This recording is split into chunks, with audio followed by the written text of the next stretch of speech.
ছোটবেলা থেকে আমার জীবনটা খুব সহজ ছিল না।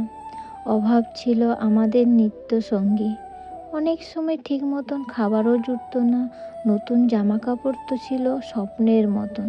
যখন আশেপাশে মানুষদের সুখে থাকতে দেখতাম, তখন মনে হতো আমার জীবনটা কেন এমন।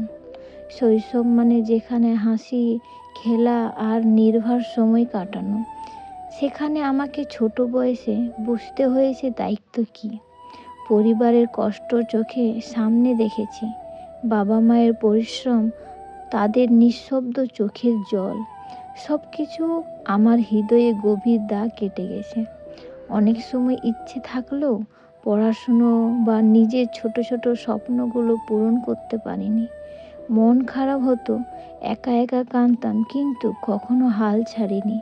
নিজের মনে সবসময় বলেছি, একদিন আমিও পারবো। কষ্ট আমাকে দুর্বল করেনি, বরং শক্ত করেছে। দুঃখ সময় আমাকে শিখিয়েছে কিভাবে ধৈর্য করতে হয়, কিভাবে লড়াই করতে হয়, আর কিভাবে অল্পের মধ্যে সুখ খুঁজে নিতে হয়। আজ যখন পেছনে ফিরে তাকাই, তখন বুঝতে পারি সেই কঠিন দিনগুলো না থাকলে হয়তো আমি এতটা শক্ত, এতটা সচেতন মানুষ হয়ে উঠতাম না। আমার ছোটবেলার কষ্ট আজ আমার সবচেয়ে বড় শিক্ষক।